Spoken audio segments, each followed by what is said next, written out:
नमस्कार, आप देख रहे हैं उत्तर भारत और मैं हूं आप सभी के साथ आरती। तो चलिए बुलेटिन की शुरुआत कर लेते हैं। हरियाणा बॉर्डर के भूमि विवाद से किसान परेशान, किसानों ने उपचुनाव के बहिष्कार का ऐलान किया है। खेर विधानसभा क्षेत्र में होने वाले उपचुनाव में बहिष्कार का ऐलान किया है। हरियाणा सीमा में चली कई खैर के किसानों की हजारों बीघा जमीन कई दशकों से अधिकारियों के चक्कर लगा रहे हैं। पीड़ित किसानों ने आज डीएम से मिलकर न्याय की गुहार लगाई है।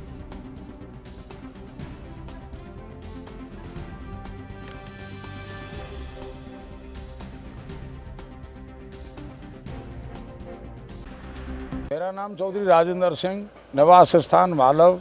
अच्छा, ये बताइए गांव में क्या दिक्कत आ रही है? आप यहाँ से जिलाधिकारी के यहाँ है। गांव में दिक्कत आ रही है जी, हमारी करीब 8,000 बीघे ज़मीन हरियाणा जा चुकी है और हम डीएम, एडीएम, एसडीएम इनके चक्कर लगा रहे हैं। आश्वासन के अलावा कुछ हो नहीं रहा है। न कोई राजनेता सुनने को राजी है, ना यहाँ का प्रशासन सुनने को राजी है। क्या करेंगे आप? उपचुनाव होने वाला है। उपचुनाव होने वाला है, उपचुनाव का बहिष्कार करेंगे।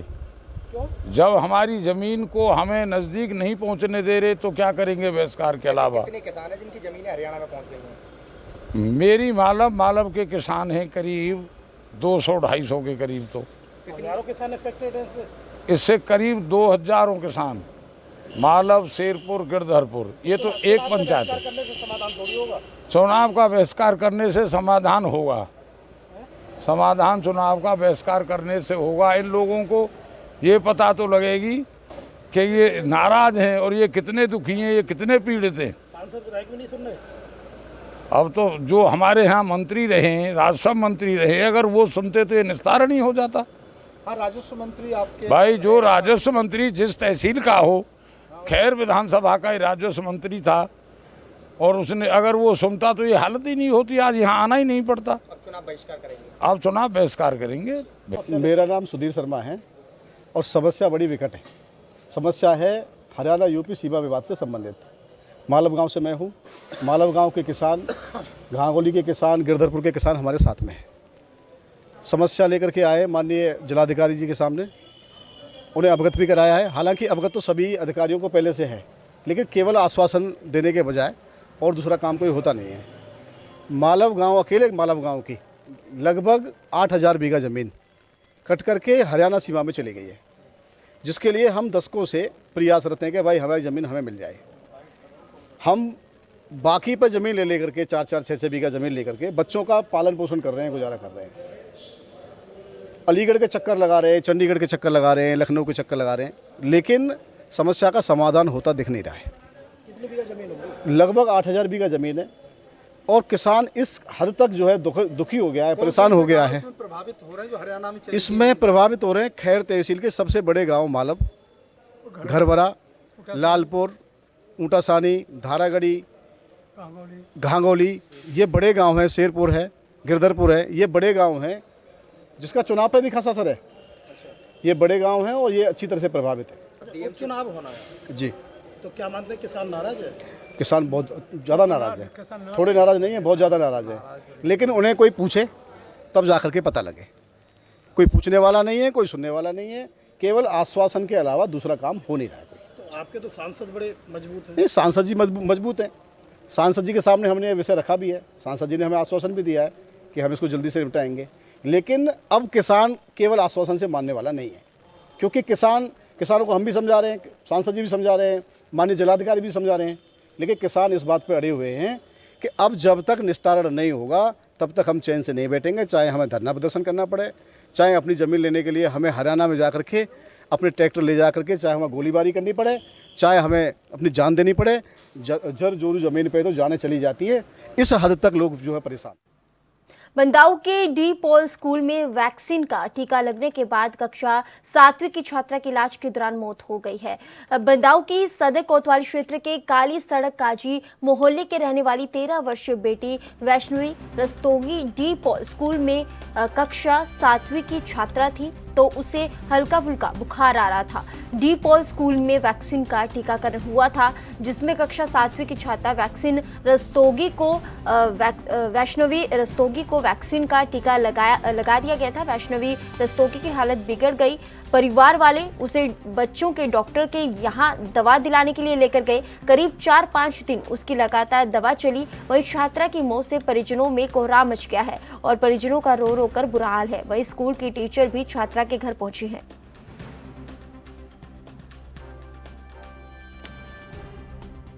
ये सरासर झूठ है। यदि वैक्सीनेशन से कुछ होता है तो आधा घंटा के अंदर ही हो जाता है। बच्चों को वैक्सीनेशन लगाने के बाद आधा घंटा उसको बैठाया जाता है और उस वैक्सीन से एक वायल में 5 बच्चों को लगा। उस 5 बच्चों में किसी को मतलब 4 बच्चों को कुछ भी नहीं हुआ। इस बच्ची को 10 दिन के बाद जो कंप्लेन हो रहा है कि 10 दिन मतलब जो है कल यानी 1 तारीख को डेथ हुआ है, तो ये ड्यूरेशन लगभग 10-11 दिन का हो गया और इससे वैक्सीन से नहीं के बारे एकदम 100% इससे कुछ नहीं हुआ है। यह झूठा आरोप है। दूसरा चीज़ ये है कि जब भी बच्चों को वैक्सीनेशन लगाया जा रहा है तो उनको जो है टीचर अध्यापक द्वारा और जो है हमारी जो है एएनएम है, जो स्टाफ नर्स है, वो पूछ लेती हैं यदि किसी भी बच्चे को बुखार है, किसी तरह की दवा चल रहा है तो उसको वैक्सीन नहीं लगाया जाता है। और इस वैक्सीन से देखा गया अभी तक किसी की जो है डेथ नहीं हुई है। देखिए, अभी तक जो हमने इसमें इंफॉर्मेशन हमको मिली है उसमें हमने जो कलेक्ट की है स्कूल से या ट्रीटिंग डॉक्टर जिन्हें ट्रीट किया है उनका ये कहना है कि बच्चों को उनकी मेमोरी के हिसाब से, क्योंकि वो एडमिट नहीं करते अपने पेशेंट को, कहते मैं तो ओपीडी पर्चा ही देता हूँ जो कि पेरेंट्स के पास है। बच्ची की माँ आई थी उसको दिखाने, तो वो कह रहे हैं 3 या 4 दिन पहले वो आए थे कि बच्चे को पेट में दर्द है और वोमिटिंग हो रही है। तो उन्होंने इन लक्षण के आधार पर, सिम्टम के आधार पर उनको दवाई दी। फिर वो अगले दिन आई और उन्होंने ये कहा कि कंट्रोल हुआ है लेकिन पूरी तरीके से नहीं है। तो डॉक्टर साहब का कहना है कि उन्होंने दवाई और उसमें ऐड कर दी। फिर वो नेक्स्ट डे आई, वोमिटिंग उसको कंट्रोल नहीं हुई। तो डॉक्टर साहब का कहना था कि मेरे यहाँ एडमिट करने की फैसिलिटी नहीं है, तो आप कहीं उसको एडमिट करा लें। तो ये कह के कहना 3 दिन वो मेरे यहाँ लगातार आए और इसको वैक्सीनेशन जो हुआ है वो 22 अगस्त को हुआ है डी पॉल स्कूल में, और जो डेथ हुई है आज जो रात निकली है ये लगभग 10 दिन का पीरियड है। कोई भी वैक्सीन है, जेई वैक्सीन बहुत अच्छे तरीके से सेफ़ है। कोई भी वैक्सीन है उसका जो सबसे ख़तरनाक कॉम्प्लिकेशन होता है वो एक्यूट अचानक ही होता है। ये मान के चलिए कि 99.9% विदिन 30 मिनट्स होता है। उसको एनाफिलेक्सिस कहते हैं, जिसको मैनेज करने के लिए जो हमारा वैक्सीनेटर होता है उसके पास किट होती है जो 100% के पास अवेलेबल है, उससे हम मैनेज करते हैं। तो जो पेट की प्रॉब्लम है, बोल्टी की प्रॉब्लम है, वो कोइंसिडेंटल तो हो सकती है लेकिन वैक्सीन से रिलेटेड ऐसा कोई इसमें वो नज़र नहीं आता। बेटी वैष्णवी डी पॉल स्कूल में पढ़ती है, 7वीं क्लास में पढ़ती है और 22 अगस्त को उसका वैक्सीनेशन हुआ। अब टीम आई, उसने बच्चे को चेक ही नहीं करा तो वायरल है नहीं है, हल्का फुल्का मुझे लगता है शायद उसे कुछ बुखार था और उन्होंने कुछ चेक नहीं करा और उसके एकदम डायरेक्ट वैक्सीन लगा दी, जिसके कारण उसे इन्फेक्शन हो गया और कल हम बरेली ले आ रहे थे तो रास्ते में इसकी मृत्यु हो गई। और दूसरा इसके लिए प्रशासन और स्कूल दोनों जिम्मेदार है, क्योंकि जो है उन्होंने कोई इन्फॉर्म ही नहीं करा हमें। भाई एक फॉर्म होता है वो आप भेजिए, गार्जियन से परमिशन लीजिए, तो परमिशन नहीं ली। एकदम उन्होंने स्कूल में टीम को बुलाया और वैक्सीनेशन करवाना शुरू कर दी। तो तरीका बहुत गलत है, असंवैधानिक है। अच्छा, जब से ये वैक्सीनेशन हुआ तब से बच्ची स्कूल गई थी? बच्ची को बस हमने शायद बीच में एक बार ज़बरदस्ती बस भेज दिया था, लेकिन भाभी उसकी बहुत तबीयत खराब हो गई। तो फिर आपने बताई दवाई दिलवाई कहीं? हाँ, हमने बताई कुमार। जनपद एटा में सरकारी हैंडपंप ठीक करते समय 11,000 वोल्टेज लाइन की चपेट में 3 मजदूर आ गए, जिसमें विद्युत करंट लगने से 2 मजदूरों की मौके पर ही दर्दनाक मौत हो गई। वहीं एक मजदूर की हालत गंभीर बताई जा रही है। फिलहाल घायल मजदूर को अस्पताल में भर्ती करवाया गया है और मृतक मजदूरों के शव का पंचनामा भरकर पोस्टमार्टम के लिए जिला अस्पताल भेज दिया गया है और आवश्यक कार्रवाई शुरू कर दी गई है।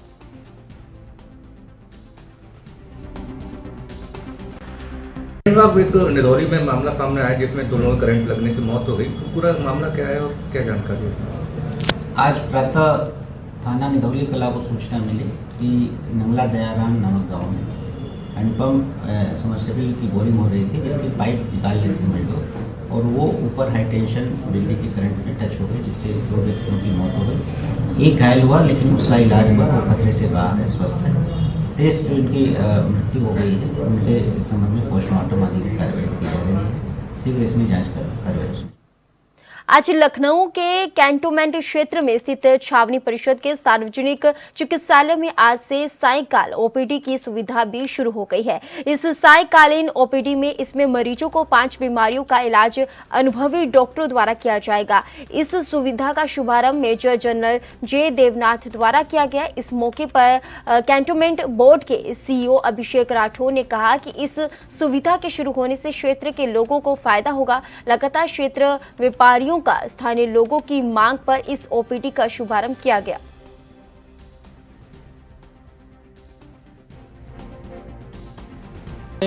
शुरुआत की है इवनिंग ओपीडी की, जो 5 से 8 होगा और लगभग 5 डिसिप्लिन में हमने शुरू किया है। एक जनरल फिजिशियन बैठेंगे, यहाँ पे आयुर्वेदिक डॉक्टर बैठेंगे, होम्योपैथिक डॉक्टर बैठेंगे, एक डेंटिस्ट बैठेंगे और साथ ही में फिजियोथेरेपी की सेवाएं भी हमने शुरू की है। इसके साथ साथ जो गायनेकोलॉजिस्ट हमारी थी, जो दिन में बैठती थी, उनको हमने इवनिंग में शिफ्ट किया है, ताकि ज़्यादा से ज़्यादा पेशेंट्स को हम लोग बेनिफिट दे सकें।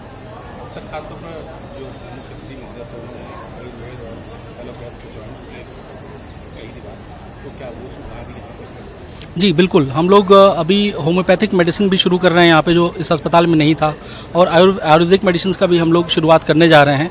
जो ऑल्टरनेटिव मेडिसिन पे भारत सरकार का जो ट्रस्ट है, उसके तहत हम लोगों ने ये सुविधाएं शुरू की हैं और कोशिश करेंगे कि जितनी भी पद्धतियां हैं, उन पद्धतियों से अपने लोगों का हम लोग इलाज करें, उनको बेनिफिट पहुंचा सकें। सब लोग कैसे हैं? बढ़िया है। ये पुष्प दृष्टि है। पुष्प दृष्टि का महत्व समझते हैं? पुष्प दृष्टि का मतलब है आशीर्वाद ऊपर से, एक नई शुरुआत अच्छी संकेत के साथ।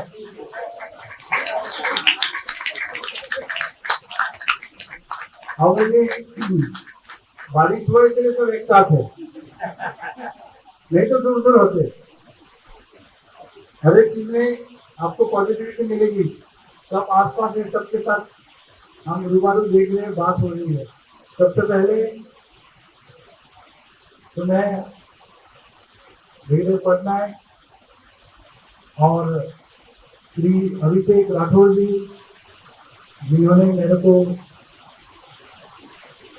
यहाँ आमंत्रित किया, उनके आभारी हूँ।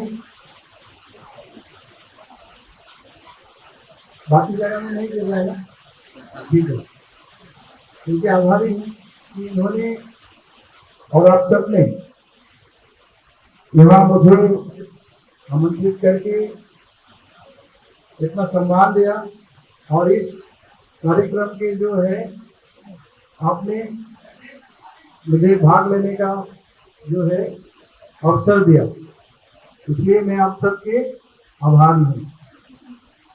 मुझे बहुत प्रसन्नता हुई यह देखकर कि यहाँ पे आप लोग निरंतर अच्छे कर्म कर रहे हैं, अच्छे एक पेशेंट्स के लिए, मरीजों के लिए आप लोग अच्छा काम कर रहे हैं।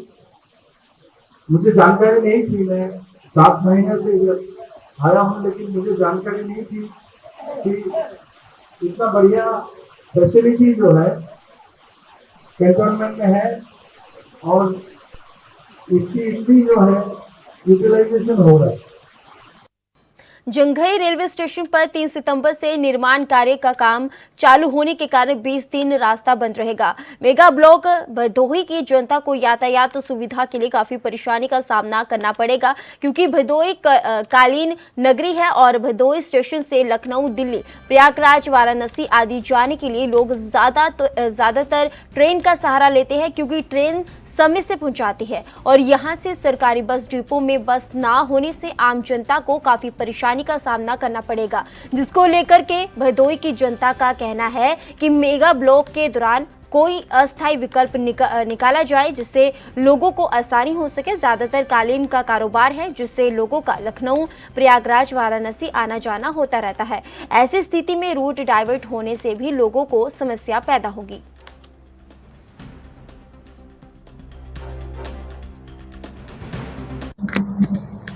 3 सितंबर से होने वाले भदोही स्टेशन को लेकर के जहां यहाँ के लोगों की चिंता बढ़ गई है, क्योंकि यहाँ से 3 सितंबर से नहीं चलेंगी गाड़ियां। लगभग 72 से 73 ट्रेनों को जो है निरस्त किया गया है, क्योंकि बगल के पड़ोसी जनपद जंघई रेलवे स्टेशन पर मेगा ब्लॉक का काम चल रहा है, जो लगातार 20 दिनों तक चलेगा, जिससे भदोही से आने जाने वाले यात्रियों को काफी दिक्कतों का सामना करना पड़ेगा। हालांकि यहाँ से ट्रेनों को डाइवर्ट किया जाएगा और अलग रूट से चलाया जाएगा, जिससे लोगों को असुविधा न हो। लेकिन मजे की बात तो यह है कि भदोही के जो लोग हैं, स्थानीय भदोही के निवासी हैं, उन्हें लगातार यहाँ से गुजरना होता है। लोग प्रयागराज और लखनऊ, दिल्ली, वाराणसी यहाँ से आते जाते हैं, उनके लिए बड़ी समस्या का सामना करना पड़ेगा, क्योंकि यहाँ भदोही में कोई ढंग का भी अस्पताल नहीं है। 1994 में भदोही जिले का गठन हुआ, लेकिन अगर देखा जाए तो आज भी भदोही जिला हाशिए पर है। विकास के नाम पर भदोही शून्य है। यहाँ शिक्षा का कोई उच्च शिक्षण स्थान नहीं है और न ही यहाँ ढंग का कोई अस्पताल। अगर अस्पताल की बात की जाए तो 100 शैय्या अस्पताल का उद्घाटन तो हो गया, लेकिन व्यवस्थाएं शून्य हैं। और ऐसे ही तमाम कमियां हैं, जिसको लेकर के लोग व्यापारिक प्रतिष्ठान या अन्य जो कारोबार हैं उसको लेकर के बड़े शहरों में जाते हैं, और यहाँ मेगा ब्लॉकेज की वजह से 20 दिनों तक यहाँ लोगों को बड़ी कठिनाई का सामना करना पड़ेगा, जिसको लेकर के भदोही के लोगों ने मांग की है कि यदि शासन के द्वारा यहाँ अस्थायी रूप से रोडवेज बसों का संचालन कर दिया जाए स्टेशन के पास से, तो लोगों को बड़ी राहत मिलेगी। भदोही में बात की जाए तो 2-2 बस स्टेशन बने हैं, लेकिन इन बस स्टेशनों पर बसों का संचालन नहीं होता। यहाँ महज घूमते हैं तो पशु और बच्चे करते हैं चहलकदमी, और इसको लेकर के कई बार शिकायत भी की गई, लेकिन कोई सुनवाई नहीं हुई। हालांकि भदोही में अब इस समय बड़ी कठिन स्थिति से गुजरने जा रहा है। भदोही से ANB न्यूज के लिए आनंद तिवारी की रिपोर्ट। ट्रेनें नहीं चलेंगी, इस पर आप क्या कहना चाहेंगे? भदोही स्टेशन से हमें जो सुनने में आया है, 3 सितंबर से लेकर 22 सितंबर तक भदोही स्टेशन जितनी भी ट्रेनें जाती थी वो या तो दूसरे रूट से जाएंगी या कैंसिल रहेंगी। ये निश्चित रूप से यात्रियों के लिए बहुत ही संकट वाला होगा। ये 20 दिन मैं शासन प्रशासन से मांग करूंगा, आपने जो मेगा ब्लॉक लिया है जंघई में, कहाँ काम चल रहा है, ठीक है आप काम करिए, अच्छी बात है, लेकिन जनता को असुविधा ना हो, इसको भी शासन प्रशासन को ध्यान में रखते हुए जनता के सुविधा के लिए कुछ न कुछ सोचना चाहिए। खास तौर से भदोही की यात्री डेली बनारस और इलाहाबाद आवागमन करते हैं, लखनऊ भी लोग आवागमन करते हैं, और हजारों की संख्या में लोग आते जाते रहते हैं। उन लोगों के लिए शासन प्रशासन ने क्या सोचा है, क्या व्यवस्था किया है? अगर कोई व्यवस्था नहीं किया जाता, निश्चित रूप से जो डग्गा मार वाहन है उनकी मनमानी होगी और यात्रियों का आर्थिक रूप से शोषण किया जाएगा। इसलिए मेरी शासन और प्रशासन से निवेदन और विनती है कि आप भदोही स्टेशन के पास कोई ऐसा वैकल्पिक व्यवस्था कर दीजिए कि जिससे यात्रियों को असुविधा ना हो, उनको आवागमन करने में परेशानी ना हो। ठीक है, निश्चित रूप से 20 दिन जब मेगा ब्लॉक रहेंगे और सारी ट्रेनें कैंसिल रहेंगी या तो रूट डाइवर्ट कर दिया जाएगा, परेशानियां तो होंगी, लेकिन अगर कोई वैकल्पिक व्यवस्था, खास तौर से मैं मांग करूंगा शासन प्रशासन से कि भदोही स्टेशन के आसपास रोडवेज बस का संचालन किया जाए। इलाहाबाद, बनारस के लिए कम से कम लोगों को दिक्कत आने जाने में हो। इस रूप से पत्रकार महोदय, आपने बहुत अच्छा प्रश्न किया है। ये भदोही का बहुत बड़ा दुर्भाग्य है कि रोडवेज बस बन के तो तैयार है, लगभग 5 साल है, हमें जहाँ तक जानकारी लगभग बनकर तैयार है, लेकिन आज भी वो हमको भदोही वासियों को चिढ़ा रहा है कि एक अदद रोडवेज बस के लिए वो भदोही रोडवेज बस तरस रहा है। ये भदोही के लिए बहुत बड़ा दुर्भाग्य है और इससे बेहतर मौका नहीं होगा। हम शासन प्रशासन से मांग करेंगे कि वहाँ जो रोडवेज बस वीरान पड़ी हुई है, गाय पशु आवारा जानवर वहाँ पे चहलकदमी कर रहे हैं, कम से कम वहाँ पे बसों का संचालन कर दिया जाए।